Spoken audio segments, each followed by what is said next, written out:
But breaking news coming in what is an unprecedented situation now. 8 opposition MPs are staging a dharna outside Parliament since this morning and intend to spend the night inside Parliament.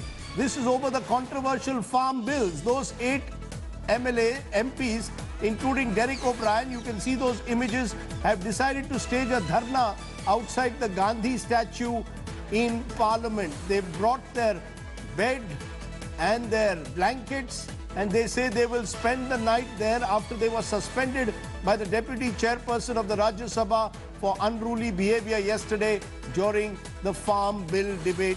So MPs on dharna now inside Parliament, outside the Gandhi statue. Next to the Gandhi statue, Rahul Srivastava, National Affairs Editor, is with us. Rahul, this is, well, we haven't seen this in a very long time. MPs now, 8 of them, we are told, are going to spend the entire night there outside Parliament.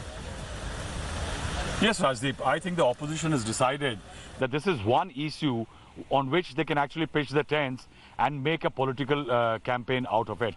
Remember, farmers are the largest voting entity in this country, and farmers have never got a decent deal in this country, Rajdeep, since 1947. Somehow that is one entity, Rajdeep. If you look at it during Corona times, it's the best performing sector today. Still, if there was a sense of apprehension, this is what the MPs sitting inside, most of the farmer entities, like the various bodies which are there, are saying that they need an assurance. That assurance regarding the MSP is a must, because even under government administered mechanisms, farmers were not given getting MSP. At a time when the government cannot ensure that they get MSP, the entry of private players and distant private players who are not close to their homes, there is virtually no guarantee. And Can I for a moment ask you about the dharna which is being staged? Now, MPs outside Gandhi statue to spend the entire night. Will they be evicted? Is that what they want, or they are determined to spend the night in Parliament outside the Gandhi statue? Is this the symbolic protest? Rajdeep, what we are told, that right now there is no plan to evict them. And as you can see tonight, even the lights of Parliament have not gone off. It's 9 o'clock, and you can see that outside the police security is still there. Now, what the indication is, Rajdeep, if you recall, during the time on the protests for the state of Telangana, there was a similar protest inside, and members of Parliament had spent the night at the door of Parliament. So right now we are being told that there is no plan to evict them. I think what the government realizes, and also the Speaker, who is the virtual jurisdiction, who has a jurisdiction for Parliament, I think they know that if any attempt to evict them is carried out in the night, Rajdeep, it might become a bigger political issue. So I think they don't want to give those MPs who are protesting inside, and I think the number is also lower. So I think the general feeling is that they are not likely to be evicted anytime. At least right now, there is no movement to evict them. Okay, so you have a unique situation there prevailing in Parliament at the moment, Rahul Srivastav, with those very latest details. Clearly, the battle lines are drawn in Parliament. Perhaps the Narendra Modi government is facing its first concerted challenge from the opposition. The upper house of Parliament witnessing an uproar for the second consecutive day over the farm reform bills. The Congress has now decided to hit the streets from the 24th. The Rajya Sabha chairman's decision to suspend 8 opposition MPs has only added fuel to the fire. What is the basis now, with some of the opposition parties even now calling on President Ramnath Kovind to intervene on the farm reform bills? That's our top story tonight.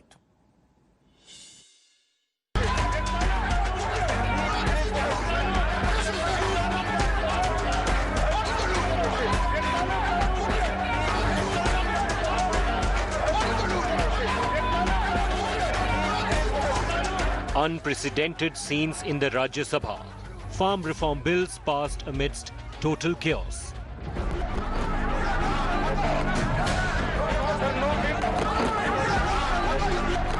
This new footage shows how TMC MP Derek O'Brien tried to reach Rajya Sabha Deputy Chairman's desk.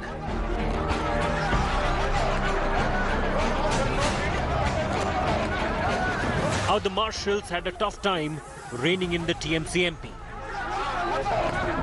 The day after, the chairman cracks the whip. Derek O'Brien, Dola Sen, Sanjay Singh, Rajiv Satav, KK Ragesh, Rupun Bora, Syed Nazir Hussain and Elamaran Karim are suspended for 1 week. The decision sparked immediate protests. In the eye of the storm, Deputy Chairman Dr. Harivansh urged suspended MPs to leave the House, but they refused. Instead, they began an indefinite dharna at the Gandhi statue in Parliament premises.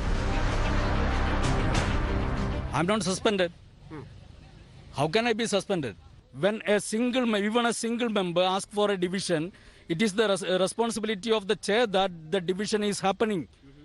But without division, the chair declared that we are suspended. How can it be possible? Can you show me any rule in the law book during pandemonium a bill can be passed?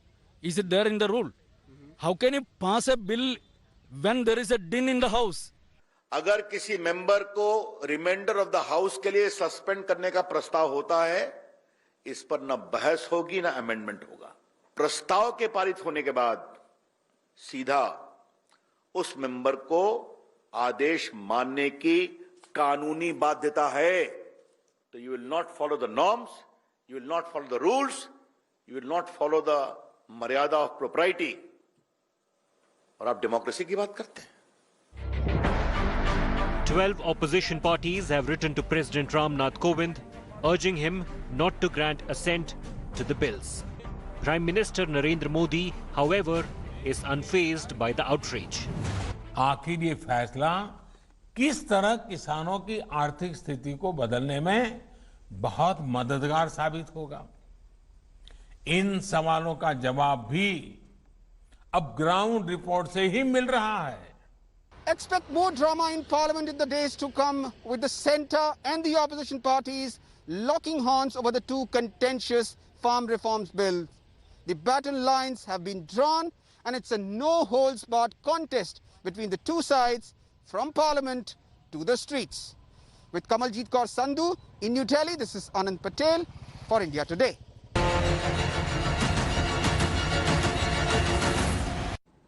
Let's raise the big questions tonight. Has Parliament become a rubber stamp for the Modi government, as the opposition alleges? Has the opposition crossed a Lakshman Rekha? Did the Modi government really have the numbers in Rajya Sabha to pass the farm bills? Have these farm bills been pushed through hastily, or are they timely? Just some of the questions that we will raise. Let's go first to our first guest. Abhishek Manu Singhvi of the Congress joins me. He's the person who's drafted the opposition's petition to the President of India. Dr. Singhvi, appreciate your joining us. The behavior of Congress MPs and opposition MPs, according to the government, has been shameful. They say they did not go up to the desk of the chairman in the Rajya Sabha, instead tried to tear up the rule book, that the opposition crossed a Lakshman Rekha. That's why the MPs have been suspended. There's no point doing a dharna. The suspension is justified. How do you respond?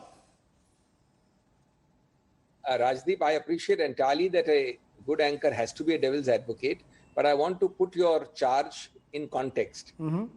Number one, I myself was of course present, so all this is aankhon dekha hal.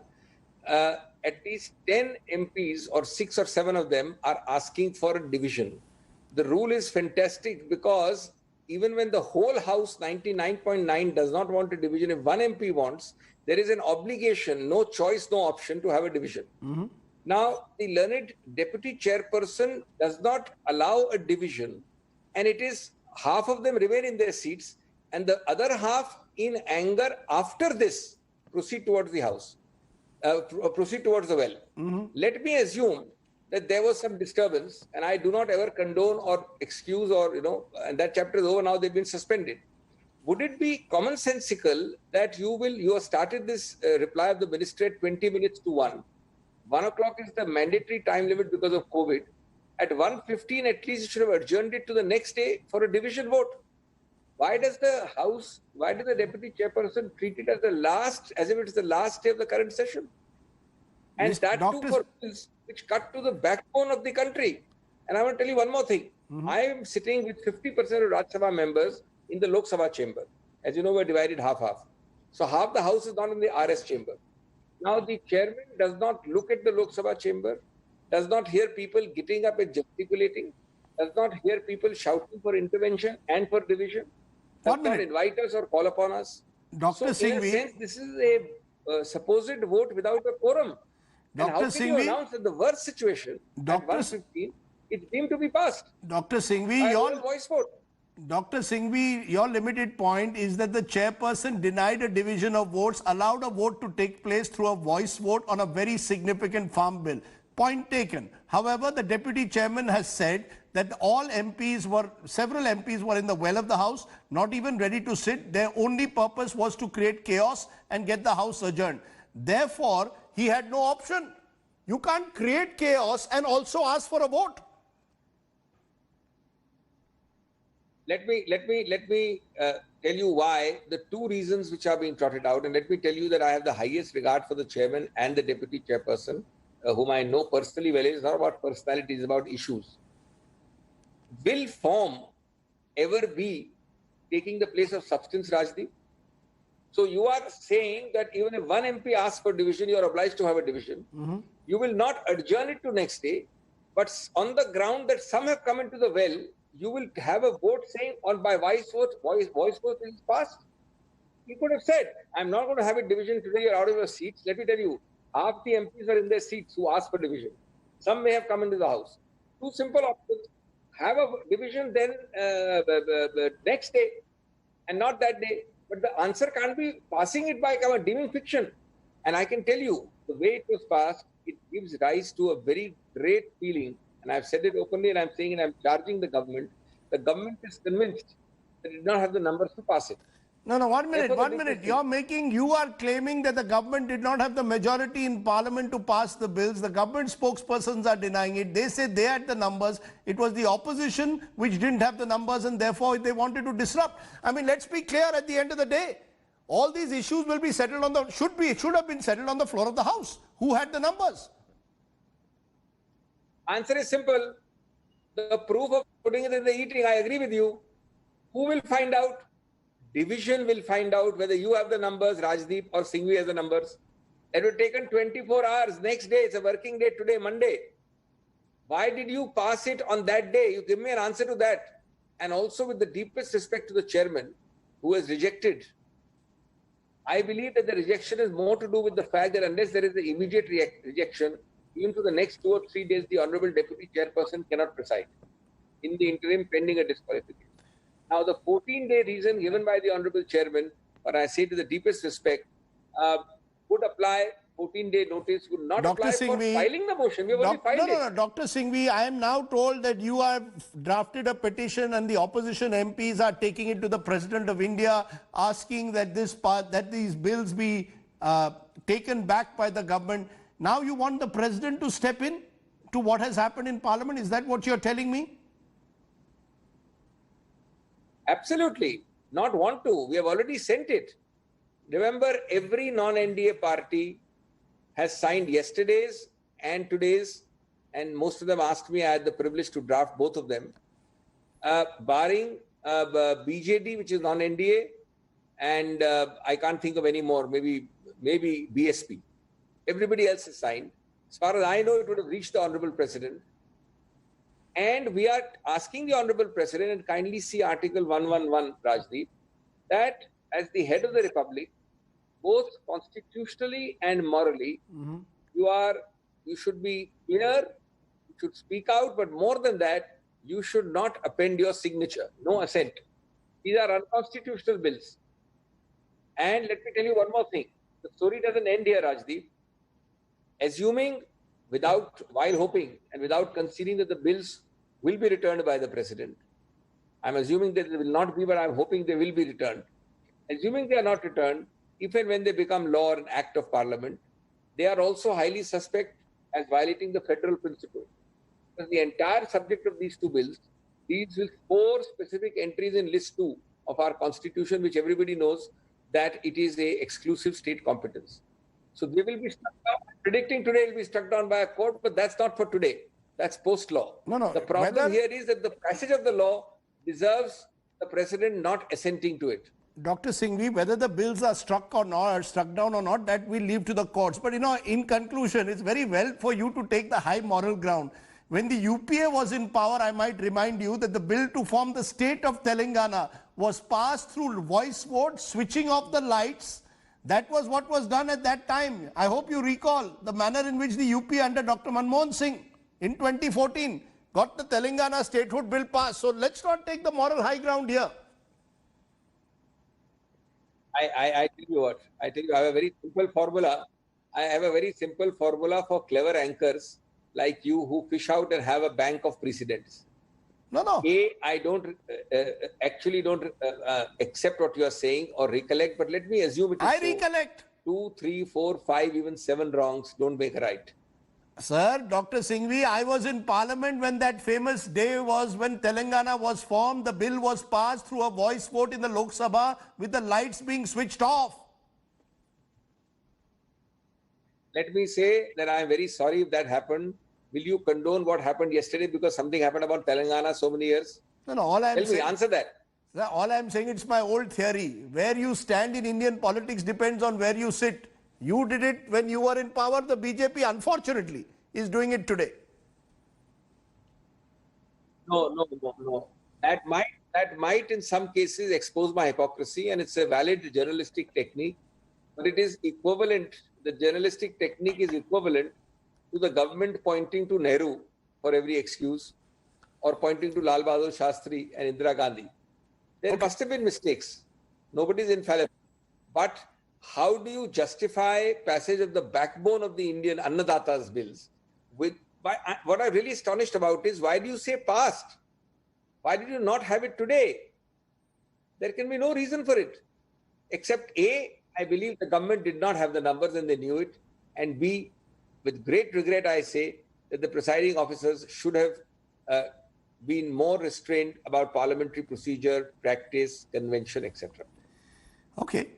Dr. Singhvi, thanks very much for giving us your perspective. You were the person there as an eyewitness in the House. Let's widen this debate to the two parties who are now at the heart of it. GVL Narasimha Rao of the BJP and Mahua Moitra of the Trinamool Congress, whose MP Derek O'Brien is among those being charged and is suspended because he allegedly tried to tear the rule book. And let me come to you, Mahua Moitra, before I come to GVL, because the fact is your MP is, two of your MPs are, as we speak, staging a dharna outside Parliament, outside Gandhi's statue. But would Gandhi have approved the manner in which you tried to tear the rule book of Parliament or try to rush towards the Deputy Chairman's chair and he says physically threaten him? It's not a question of what he said, Rajdeep. I don't think anyone for a minute believes that any MP would have physically challenged would have physically threatened or assaulted anybody. I think that's just typical hoo-ha, hee-hee tamasha created by the BJP. But what did happen, and I know this because I'm in the Lok Sabha, what the BJP is doing every single day, and whoever is sitting in the chair is actually presiding over this, they're tearing up the rule book every single day. When the farms bill were being passed here, I think it was Asaduddin Owaisi or somebody else who said for a division, and there were many people who shouted for a division, but there was no question of getting one. Now in the Lok Sabha, where the numbers are so so brutally towards the BJP, it probably doesn't make a difference. Yes, I would like that record for posterity, but even then it didn't make that much of a difference. But even if one member asked, they should have given it. But in the Rajya Sabha, as far as this was concerned, there were 12 parties. There were allies like the Akalis who actually resigned from the capital, who were against this. So they had no way that they had the numbers. So when they don't have the numbers, and even if one person asks for it, you have to put it to vote. And the rule book says very clearly that if there's a din going on, you can't pass a bill. But they do this all the time. They do this all the time in the Lok Sabha as well. No, who created the din? Mahua Moitra, what stopped your MPs from sitting where they were, asking for a division without going into the well of the House and surrounding the Speaker? The sequence of events, they did ask for a division. Like in the Lok Sabha, we did ask. Absolute. No, let her complete. They asked for a division. There's not a question of not asking for a division. Sitting or standing makes no difference whatsoever. Sitting or standing, it's not the point. Are you trying to tell me that they're passing bills when they don't have the numbers and you are nickeling and diming over who was sitting and who was standing? Would it have been, do you think do you honestly mean to tell me that the deputy chairman of the Rajya Sabha would have allowed a division had the MPs asked for it while sitting down, and he disallowed it because he didn't like the way they were behaving?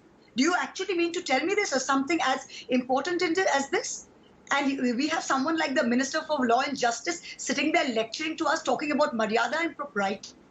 Something more ridiculous. This government has torn up every single rule book on parliamentary procedure that there ever was. And I think what they're doing is setting a very dangerous precedent.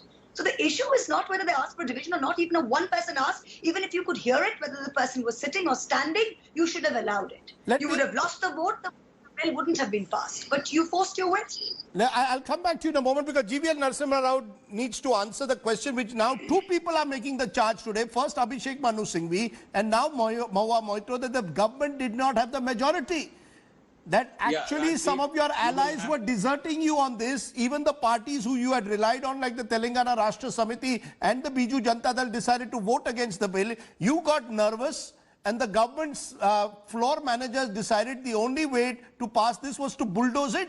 Is it true that you didn't have the numbers? That's why you went for a voice vote?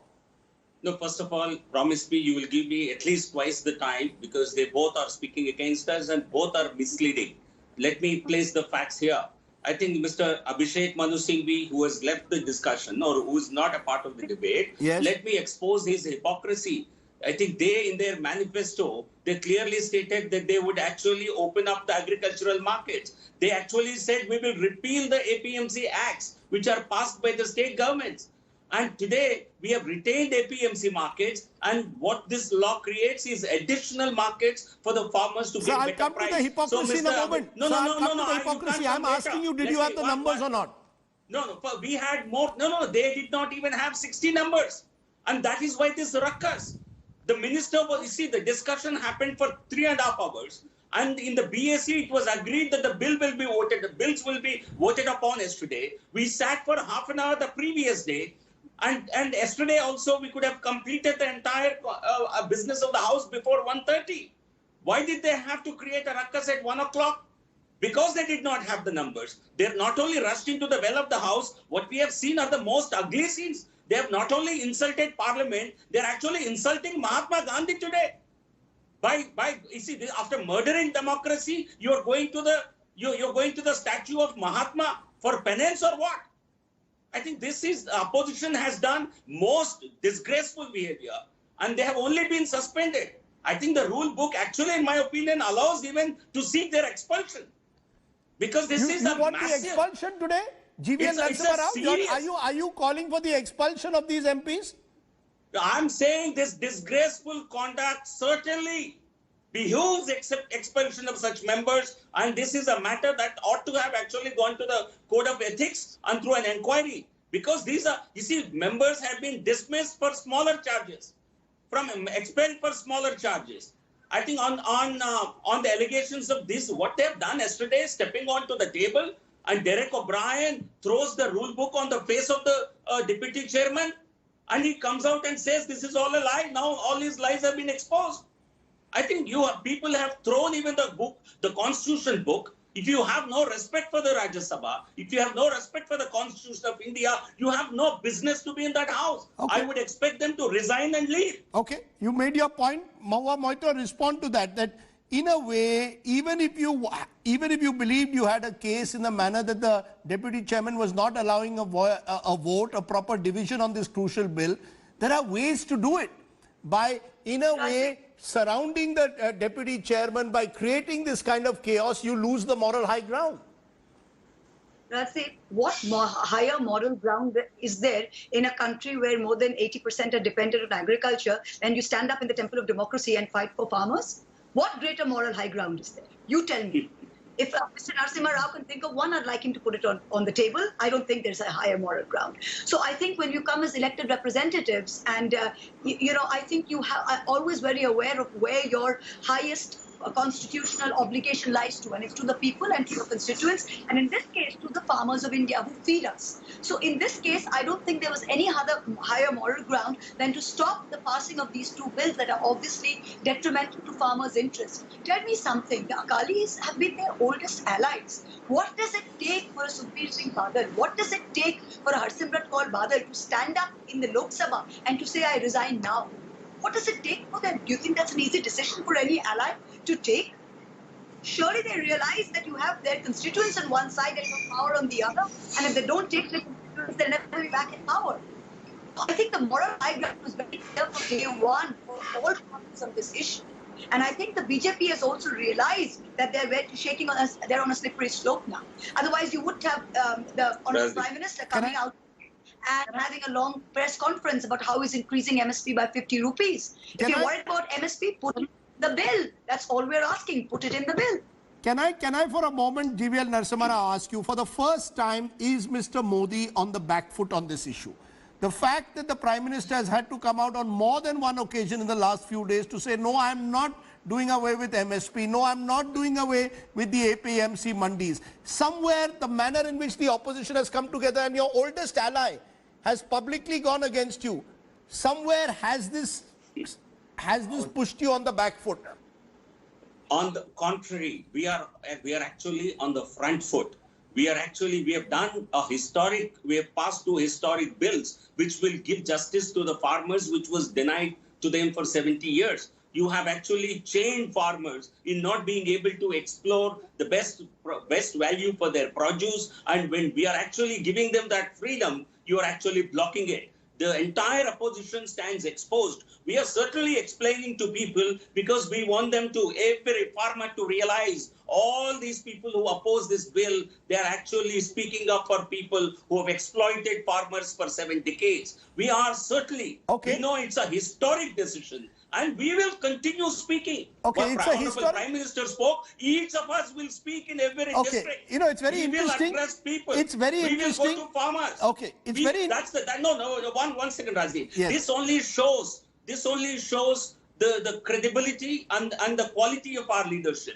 We know how to make very important decisions, and we are confident of telling each farmer in this country that it is in their interest, and people believe it. They are not going to be carried away, swayed by the fake propaganda of fake political parties. GVL and Mahua Moitra, just pause for a moment. I want to play something because I want you to see how times change.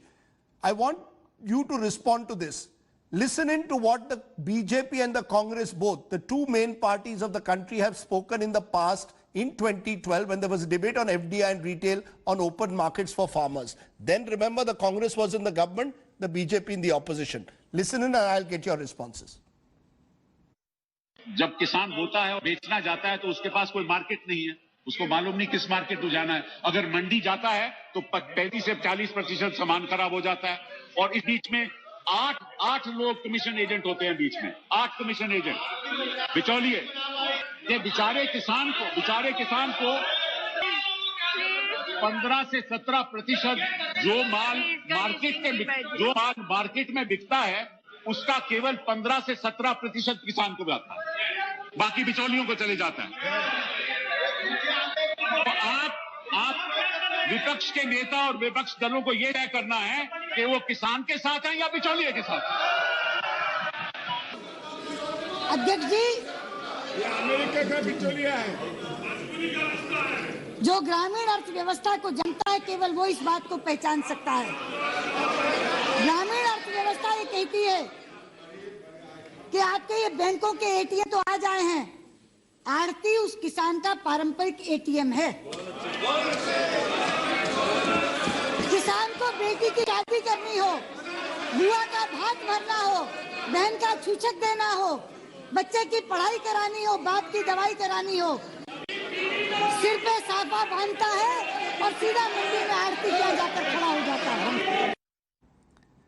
Both of you answer this. How times have changed from 2012 to 2020? Mahua Moitra, you first. Let's be honest, where you stand on this issue depends on where you sit. For the longest time, you were part of the UPA, the TMC. You all talked about open markets for farmers. Today, when the government talks of open markets, you oppose them. Rajdeep, I think you've really messed up your history here. I'm surprised. In 2012, the Trinamool Congress walked out with 6 ministers, walked out of UPA 2 on the exact issue of FDI in retail. We gave up 1 cabinet minister and 5 MOSs and walked out of the government, if you remember, on this issue of FDI in retail. So I don't know whether BJP and the Congress, why they're sitting in revolving chairs, but we're certainly sitting and standing in one place steady. So I can tell you that. That's the first. Second most important thing, Rajdeep, is when Parliament is in session, we have people telling us about parliamentary procedure. When Parliament is in session, no decision of the Government of India shall be said outside of Parliament. The Prime Minister went on air on a media conference and announced that he's increasing MSP by 50 rupees. What stopped him, apart from the very first day where he put in some kind of a 10-second appearance, we haven't seen him in the Lok Sabha. So why did he not come into Parliament and make this? And if he's talking about legislative backing to his words, he's saying his MSP will not be affected, then what stops them from putting it in the bill, as we have said? We had moved an amendment. You could have accepted that amendment. You could have given legal backing. He had no business announcing it outside of Parliament, and if he did, if he wanted to get away with it without sort of any kind of legal backing, is why they didn't put it in the bill. So I don't know where the BJP and the Congress stand, but I can certainly tell you where the Trinamool Congress stands, and we stand with farmers and we're standing straight. Let me ask you, GVL Narasimha Rao, where you stand depends on where you sit. You heard Sushma Swaraj there. She was vehemently against the idea at the time of opening up markets. A. B, the point that Mahua Moitra makes. The Prime Minister has not even attended Parliament after day one. And then on a Sunday morning, in 4 hours, on a serious farm bill, you expect the bill to be pushed through. Instead of having possibly a special session on agriculture, if it's such an important bill, if it's so historic, why do you allow even the opposition MPs only 2 minutes to speak on it? And why should the Prime Minister not be sitting in the Rajya Sabha? Isn't that where he should be? Do you all have, does the Prime Minister treat Parliament seriously or not? Or does he have a contempt for Parliament? No, let me answer. You can have 20 different questions, but I'll answer. I think you have messed up your story. Yes. The FDI in retail is a completely different subject. Okay, but what you played the philosophy was the same, sir. Philosophy was open markets. We opposed FDI in retail. We opposed, and we have not opened even today. It's only single brand retail that is open. Okay, so therefore that policy we were opposing. Secondly, on the Congress, you see, you have not exposed the hypocrisy of the Congress party. I have. You very conveniently... I have exposed them how they stopped the bill on, how they switched off the lights in Parliament on Telangana. I have exposed them in their manifesto also. I agree with you. My point is you didn't answer my question. If this is such a historic bill, what stops the Prime Minister from sitting in Parliament? What stops you from having a full day session on agriculture? Why push it through in 3 hours? Is that the way bills should be pushed? Come on, I think you seem to be switching off your mind to what is happening all around. We have more than 23 important legislations in new bills which have been introduced in this house. We have an 18-day session, 18-day parliament session. Nowhere in the country any assembly is sitting. People from Kolkata give us sermons here. They sit for 1 day and then complete their duty. And they have not had another session for 6 months. So come on, we have so many important legislations, 3.5 hours, of which more than half the time was taken by the opposition. Because the government, in fact, on many occasions, we surrender our time. Because we want the opposition to have their say. 3.5 hours, is that not sufficient time? Farmers should wait for another 70 years or 7 years. We had actually listed 5 bills for discussion yesterday. Only 2 bills could be discussed. The opposition didn't even want them to be passed. So you want the people of this country to be deprived of the parliamentary responsibility to pass legislation?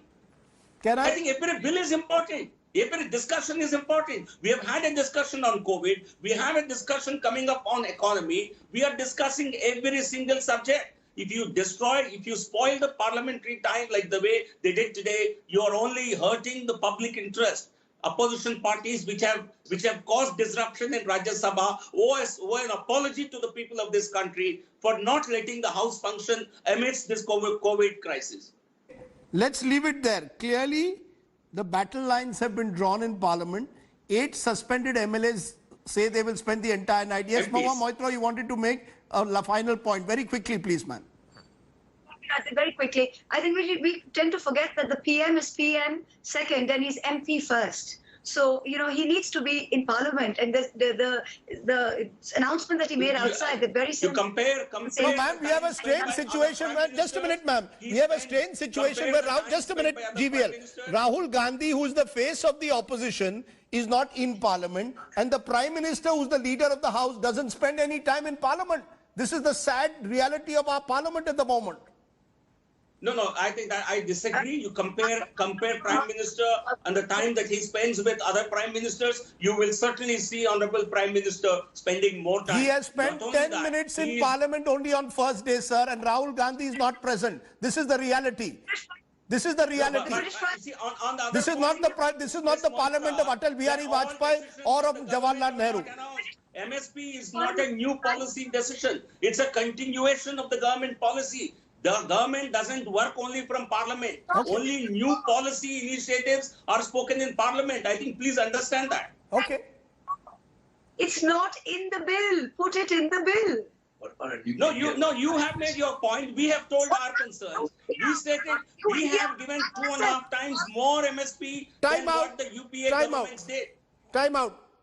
GVL, equal time to you and Mahua Moitro as to Abhishek Manu Singh. I appreciate your joining us and giving us a sense. I wish you could debate like this in Parliament without shouting at each other and just talking to each other. We would have a much better debate possibly in Parliament. Welcome back. You are with the news today. Let's give you the overall India COVID numbers at this moment, inching towards the 55 lakh mark now.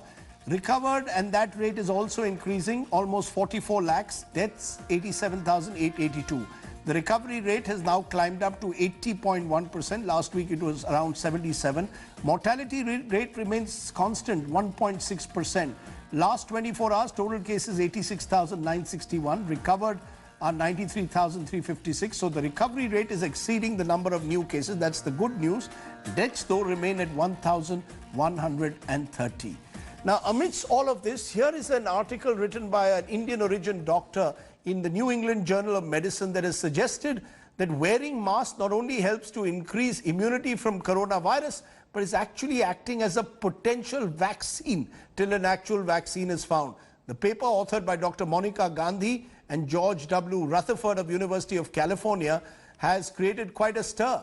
And it has stated the possibility of what they are calling variolation, which could increase immunity and thus slow the spread of the virus simply by using masks.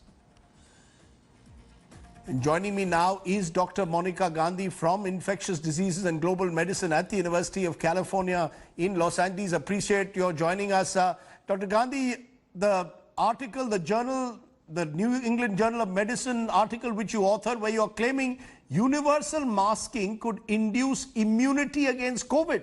Explain that. What are you trying to say? That wearing a mask actually increases my immunity? So what we hypothesize in this paper, and we are putting forth a hypothesis, is that not only do masks reduce transmission of COVID-19 to others and also to yourself, but there seems to be observational evidence that masks may reduce the severity of disease, how severe of a disease you get if you're wearing a mask. And the idea there is that masks block out a majority of viral particles. You get in a less of a viral dose or inoculum. And at least in the animal models and some observational evidence, it looks like having a mask on will increase the proportion of people who don't have symptoms, so less severe disease.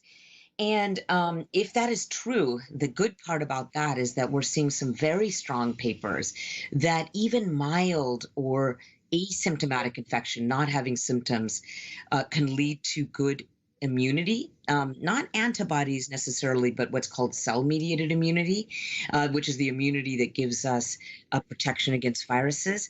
And so our hypothesis is, okay, by wearing a mask, more and more mild disease, and that could help us get population-level immunity. It's a hypothesis that we've put forth. So you're saying two things. One, universal masking will make maximum infections asymptomatic, and two, they build some level of immunity. Am I correct? Yes, exactly right. The first part of it is that wearing masks, it definitely decreases transmission. But if you're unlucky enough to get exposed and you do get the infection in, that you would have more and more mild disease in the population. And then you're right. The second jump from that is, could we then be getting more immunity in the population as we wear masks? In India, for example, Dr. Gandhi, we are seeing very high number of infections, but mortality rate is low when compared to many other parts of the world, including the US. A lot of scientists even looking at the BCG vaccination as a possible reason. Do you think masking can actually, therefore, could be one of the reasons that if Indians are ensuring that they keep their masks on, their immunity levels are going to rise and mortality rates will fall? Yes, I really have been thinking about that a lot, and I think your theory is possibly correct. What I think about India, and I've worked in India and been there many times, is that the crowded situation, of course, is making it very difficult, especially in slums, for example, in Mumbai, to socially isolate and any of those things. But the one easy thing we can do in low-income settings is take your dupatta, take your sari, literally put a mask on. I mean, it is one of the easiest low-cost interventions. And I have been wondering if in India, where people are used to covering their mouth and nose, smog and other infections, could it be that our masking compliance is higher, and could this be decreasing the severity of disease and deaths? It's a hypothesis, but I agree with you. I've been thinking about that as well. One other thing is, in India, we may have had exposure to other coronaviruses that give us some cross protection from COVID. Just in very quick conclusion, this race for a vaccine, while you're saying the focus, while masks give you some immunity, at the end of the day, it's the vaccine. Do you believe that this vaccine nationalism is leading to some safety standards being compromised in any way? I am fearful, yes, that in the zeal for the vaccine, and I do understand how important it is, because that is what will ultimately get us out of this pandemic, that we could be compromising on safety. I'm also very worried about that. I have been worried, as someone who lives in the United States, about the extreme push from our President Trump, because it usually never is this fast to produce an effective vaccine. We can never compromise on safety, so I am worried, yes, and it needs to stop. We need to be careful. Thank you very much, Dr. Gandhi. Very fascinating, your study, which seems to suggest masks in themselves build an element of immunity. Thank you for joining us there from California. Our image tonight. The Taj Mahal has opened for tourists from today. It has been closed right through the lockdown and beyond. Only 5,000 visitors to be allowed per day. Masks mandatory to enter the monument. All tickets have to be purchased online. But just to have the Taj open as tourist season begins is, I guess, a positive sign. So maybe that should be our good news today's story. The Taj is open to visitors. Thanks for watching. Bye for now. In a moment, an exclusive interview with P. Sainath, India's foremost chronicler of rural India. He will decode his vision of the Farm Bill for us. Back in a moment.